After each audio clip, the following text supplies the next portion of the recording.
안녕하세요. 즐겁고 행복한 오늘입니다. 퇴직 전까지 오랜 시간 동안 참 고생 많으셨습니다. 수십 년간 앞만 보고 달려온 우리에게 은퇴는 마치 긴 터널을 빠져나오는 맞는 따뜻한 햇살과 같습니다. 이제야말로 하고 싶은 것들을 마음껏 하며 배우자와 행복한 황금기를 누릴 시간이죠. 저희 즐겁고 행복한 오늘은 여러분의 그 소중한 이막이 정말로 황금빛이기를 간절히 응원합니다. 그런데 안타깝게도 현실에서는 이 아름다운 이막의 시작과 동시에 평생 모은 자산을 빠르게 소진하며 말년에 큰 어려움을 겪는 분들도 계십니다. 그분들의 공통점은 돈이 적어서가 아니라 스스로 망하는 지름길을 선택했다는 점에서 더 안타깝기만 합니다. 우리가 피해야 할 잘못된 선택은 단순히 투자 실패뿐만 아니라 관계의 선택, 자존심의 선택, 과시의 선택이 복합적으로 작용하여 재정적 파멸을 부릅니다. 오늘은 우리들의 소중한 노후 자금을 지켜줄 은퇴 후 피해야 할 4가지 최악의 선택을 깊이 있게 살펴보겠습니다. 이 4가지 선택들 중 단 하나라도 현재 나의 모습과 겹친다면 지금이라도 당장 방향을 틀어야 합니다. 첫째는 현실을 무시한 보상 심리로 무리한 은퇴 생활을 선택하는 것입니다. 이 유형은 수십 년간 고생한 자신에게 이 정도는 누려도 되라는 과도한 보상 심리를 적용하며 재정 계획 없이 감정적으로 목돈을 소진하는 선택을 합니다. 은퇴 초기 1년간의 과소비가 남은 인생을 결정한다는 무서운 사실을 간과합니다. 은퇴 후는 경치 좋은 곳에서 자연과 함께라는 환상으로 관리하기 힘든 큰 규모의 전원주택을 덜컥 구입합니다. 주택의 구매 가격도 문제지만 이후 몇 개월 지나면서 서서히 발생하는 불편한 환경과 예상치 못한 고정 지출이 더 문제입니다. 넓은 잔디 관리 비용, 겨울철 난방비, 벌레 방역 및 시설 유지 보수 비용 등 도시 아파트에서는 발생하지 않던 지출이 수백만 원씩 발생합니다. 이렇게라도 유지하고 살 수 있으면 그나마 다행입니다. 최악의 경우는 막상 살아보니 적성에 맞지 않고 불편한 겁니다. 그래서 배우자와 다투는 일도 많아지고 하루에 웃을 일이 없는 날이 반복되고 몇 달, 몇 년을 맘속으로 고민을 하다가 결국 병원 접근성 등의 이유로 배우자와 다시 도시로 돌아가기로 이야기를 하였지만 큰 전원주택은 매매가 쉽게 이루어지지 않는 것이죠. 부동산에서도 그 가격에는 아무도 보러 오지도 않을 거라며 매도가를 낮추라고 속 아픈 소리만 합니다. 결국은 엄청난 재정 손실과 함께 심리적 패배감만 가지고 다시 도시로 돌아오게 되는 겁니다. 다음에 얘는 퇴직금으로 사는 고가의 외제차입니다. 다들 우리 나이쯤 되면 예전부터 동경하던 마음속에 빛나는 삼각별 하나쯤 다 가지고 계시죠? 친구 중 하나는 벌써부터 그 차를 타고 다니니 나도 퇴직하면 그렇게 하리라 생각하면서 말이죠. 은퇴 후 평생 꿈꿔왔던 외제차, 부와 성공의 상징인 삼각별의 차를 구입하는 분들이 있습니다. 물론 구매자금 계산을 하고 이 정도는 살 수 있어, 이 정도는 운영할 수 있어라고 생각을 하고 사겠지만 차량 할부금 외에도 국산과 달리 비싼 수입차 보험료, 비싼 고급유 주유를 해보니 생각했던 것보다 월 현금 흐름이 빠듯해지게 됩니다. 차량 관련 지출만으로 월 연금 소득의 상당 부분을 차지하게 되면 다른 필수 생활비가 부족해지는 상황에 직면합니다. 그래서 결국은 다른 생활비용까지 줄여가며 삼각별의 차는 주차장에서만 머무르는 시간이 많아지고 먼지만 쌓이고 애물단지가 되어버립니다. 여기에서 고가의 큰 전원주택이나 외제차를 예로 들었는데요. 물론 그렇게 큰 비용을 지불해도 기존에 가지고 계신 자산이 충분하여 문제가 없는 경우도 있습니다. 그분들까지도 선택을 잘못했다라고 한 것은 아니니 오해 없으시길 부탁드립니다. 그럼 우리는 이와 같은 잘못된 선택을 하지 않으려면 어떻게 하면 좋을까요?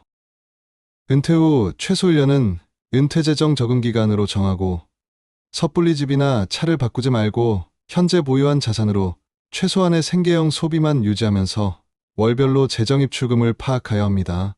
그걸 바탕으로 연 단위로 확장하였을 때 어떻게 될지, 또 장기로는 어떻게 될지를 예비비까지 포함한 상태에서 노후 자금의 가용 여부를 시뮬레이션 해보시기 바랍니다.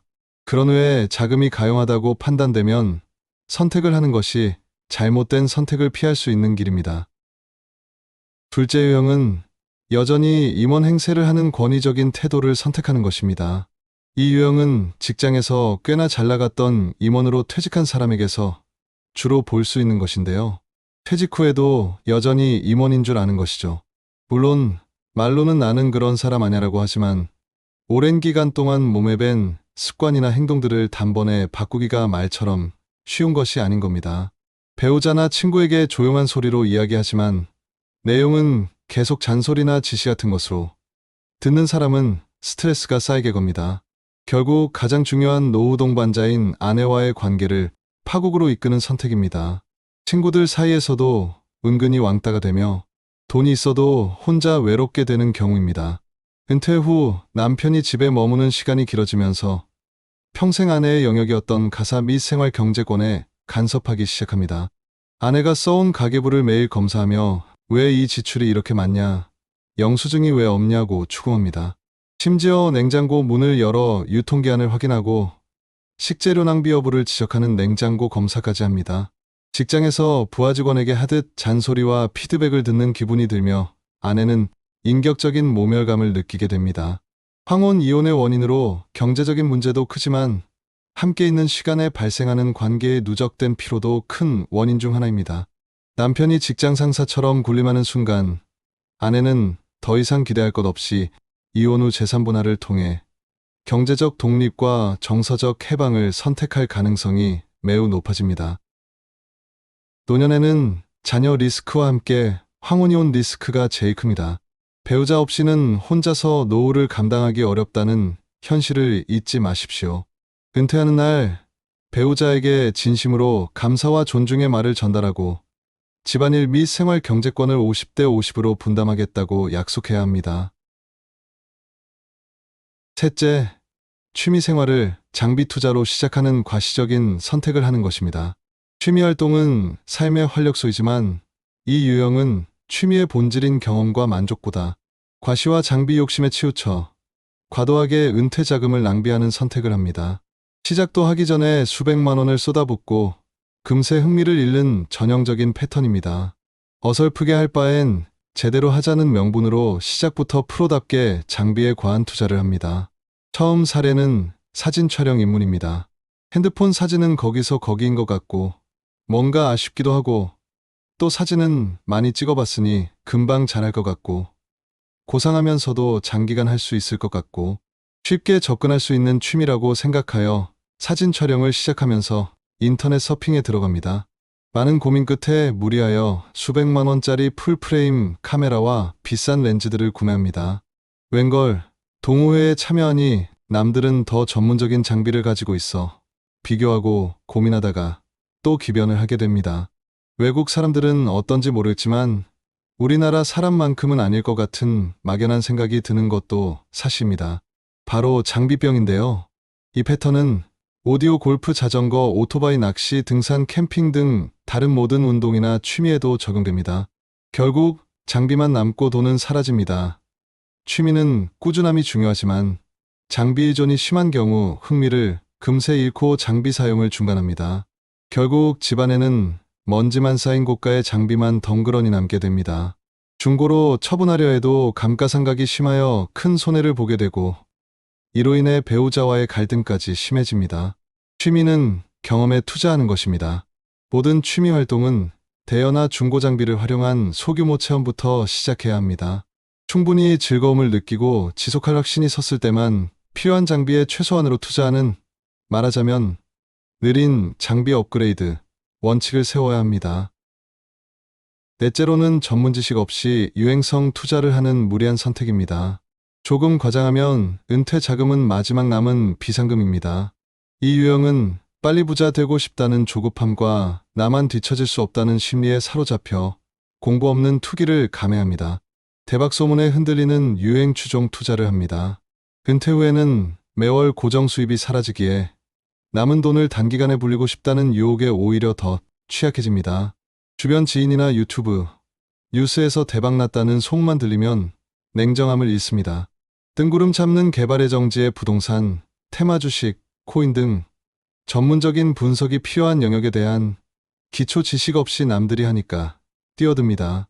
이게 좀 아이러니한 부분이 있는 것이 배울 만큼 배웠다고 생각되는 사람인데도 테마주에 적지 않은 자금을 넣는 사람을 심심치 않게 볼 수 있어 이해가 잘 안 가는 부분이기도 합니다.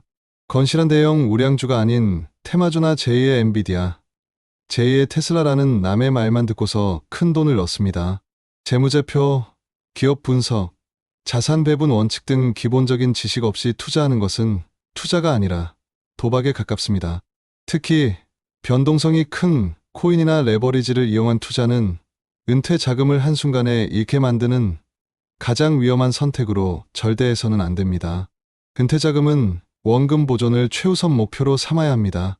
그렇다고 은행에만 넣어두라는 것은 아니니 오해 마시기 바랍니다. 주식, 부동산, 금 투자, 코인 등 모든 투자는 최소 3개월 이상의 공부를 통해 기초 지식을 습득한 후 분산 투자 적립식 투자를 기본으로 해야 합니다. 투자의 영역에서는 절대 조급함을 가져서는 안 되며 신중한 분산 투자, 우량한 자산에 투자하는 것만이 말년의 안전을 보장합니다. 오늘 우리는 은퇴 후의 삶을 망치는 4가지의 위험한 선택을 함께 살펴보았습니다. 결론적으로는 돈을 낭비하는 선택과 배우자의 마음을 잃는 잘못된 선택을 하면 노후를 무너뜨리게 된다는 건데요. 성공적인 은퇴와 함께 안정적인 은퇴 생활을 유지하려면 첫째, 무리한 시작을 금지하고 최소 1년간은 은퇴 재정 적응 기간으로 선포하며 소비를 통제하십시오. 둘째, 직장에서의 임원 모자를 벗고 평생의 동행자로서 배우자와 친구에게 대하세요. 셋째, 유행이나 테마를 쫓지 말고 공부와 원칙을 바탕으로 신중하게 분산 투자하십시오. 은퇴 후의 삶은 우리에게 주어진 가장 소중한 2번째 기회이자 마지막 기회입니다. 이 기회를 무리한 소비나 불필요한 갈등으로 허무하게 날려버리지 않기를 바랍니다. 돈은 지키고 배우자는 사랑하며 친구를 귀하게 대하세요. 이 간단한 3가지의 선택이 당신의 노후를 흔들림 없이 풍요롭게 유지시켜 줄 것입니다. 영상이 도움이 되셨다면 구독과 좋아요를 눌러주세요. 우리 모두에게 큰 힘이 됩니다. 오늘도 즐겁고 행복하게 보내시기 바랍니다. 감사합니다.